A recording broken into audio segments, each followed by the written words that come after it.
Coming up on today's show, there's been a break-in at Brookside Miniature Railway in Stockport.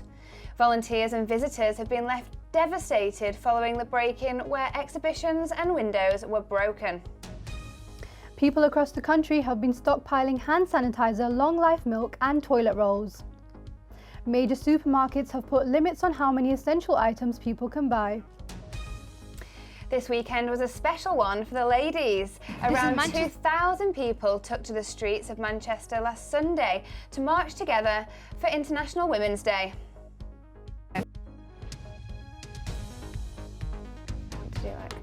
What's up?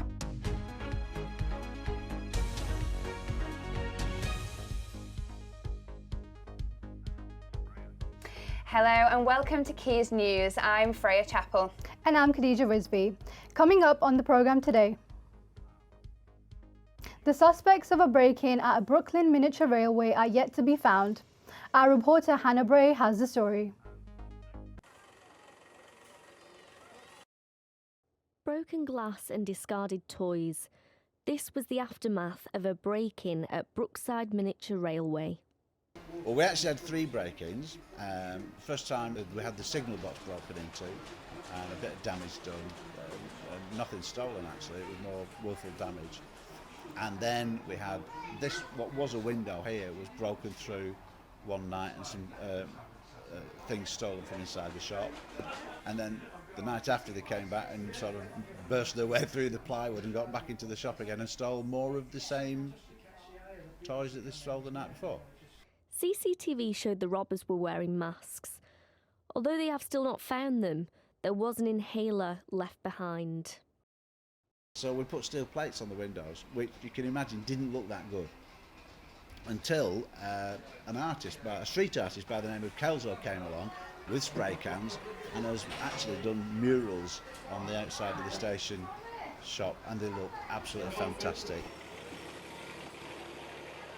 So I used to come with my own mum to like the tea room that was here as well, and like I say, my children have grown up in the area and they used to come loads of times, and now hopefully we'll come with our grandchild.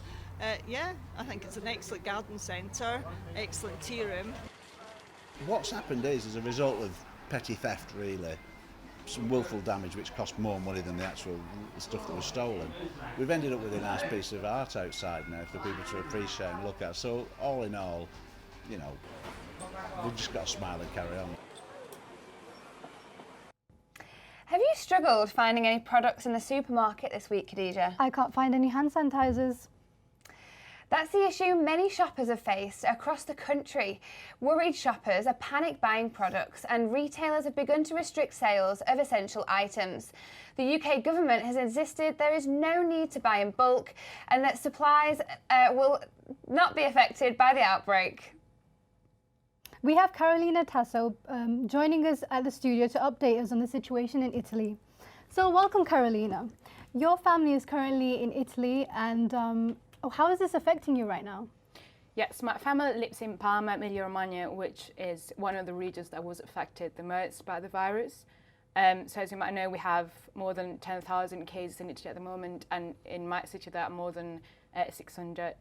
And I was hoping to fly back home for Easter, but of course that's not possible anymore because British Airways and Ryanair had both cancelled flights to and from Italy, and the whole country is a lockdown area at the moment. So people are strongly advised, if not obliged, to stay at home. And that must be quite worrying for you. I mean, you've mentioned that you've got some older grandparents as well. What's happening with them?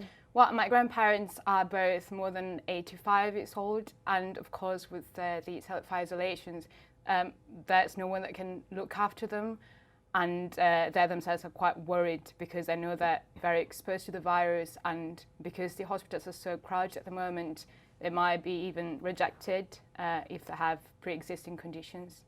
Do you know anyone that is self-isolating yourself? Well, everyone is self-isolating. It's the precautionary measure that people are encouraged to take. So, well, everyone's at home and they're attending classes by Skype, they're working from home, and everything is shut apart from supermarkets and pharmacies. And so just on a personal level, how is that making you feel? Well, of course, I feel quite powerless here because I can just worry, but I cannot offer any support or help to my family apart from ringing them every morning and checking on them. Yeah, most definitely. It's a worrying situation for sure. And so you mentioned that you were wanting to go home before. What's the plans for the future in that case? Do you know when you're going to be able to see your family again? No, it's a work in progress situation actually. So the lockdown will last until the 3rd of April at least, and that they're monitoring the situation at the moment. So if the virus spreads in the UK, of course they will not be able to come visit me, and it will be a kind of a surreal situation because it will last for even longer than what we had expected. Yeah, okay, thank you. Thank you so much for joining us in the studio today. That's great. And it's out with the old and in with the new as renovations near completion at Narrowgate Homeless Shelter in Salford. Christopher Rice went to see what he's been doing. A typical morning at Narrowgate Homeless Shelter in Salford, who offer a bed to those without one. They have recently had some refurbishments. Had some windows done upstairs as well. A lot of lighting has been done in mezzanine. A lot of money has been spent on a lot of lighting up there. That's needed doing. The locks have all been redone. So we're just using one key now instead of a big massive bunch of key I used to have. I've just got the one main key there, which is great. The shelter is a 30-bed unit that houses people without a home, male and female. They rely on volunteers like Vinny. Come here, keep everybody cheerful. I lend in here to listen to a problem. I don't try and solve them. I don't have that qualification, but it's just to make people smile. Let the human. Give it that human touch and treat people like a person. The improvements here have been positive for people who rely on the shelter, but Barry says staying here is only the first step in helping these people. That's where our next thing is going, because we don't want you to have shelters, because shelters are great as a temporary emergency. We want to get people moved on from there, otherwise they stay here too long. Christopher Rice, Quays News. The new Metrolink line to the Trafford Centre will open 7 months ahead of schedule, Manchester City Council have announced. The line will have stops at Old Trafford and the Imperial War Museum and will run from the 22nd of March. 2,000 people attending the International Women's Day March. In Manchester, people walked arm in arm from Manchester Cathedral to St Peter's Square. I went along to join the march. This is Manchester Council's 3rd annual Walk for Women, starting from Cathedral Gardens, walking all the way through Victoria Street and now ending here at St Peter's Square.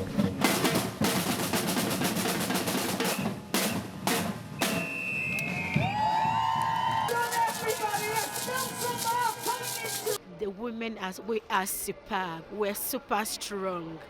I think we need to celebrate the women most, which I'm part of it. For us, it's just about an acknowledgement that we've still got a long way to go.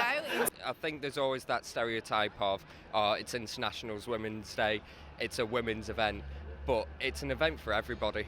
Walk with your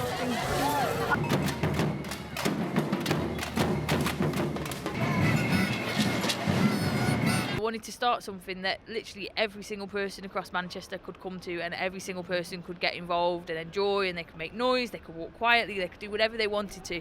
So that's why we started the walk, to be inclusive, to make everyone realise that, you know, it is International Women's Day and that's something to celebrate.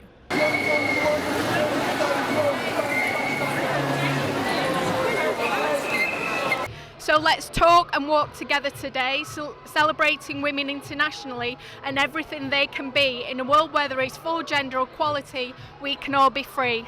This year's walk has had the largest turnout, and after speaking to everyone around me, they assure me that next year will only be greater. This is Khadija Rizvi for Quays News. What an amazing turnout, and it really looked like there were a few men in the crowd as well. Yeah, there was a lot of men there joining in with the chanting and the singing and the drumming, so I'll definitely be going next year again. Sounds like times are changing. Yes. Well, you're up to date on the latest news. You can follow us on Twitter at Quays News and Instagram at Quays TV News. It's 4:10. Bye for now. Goodbye.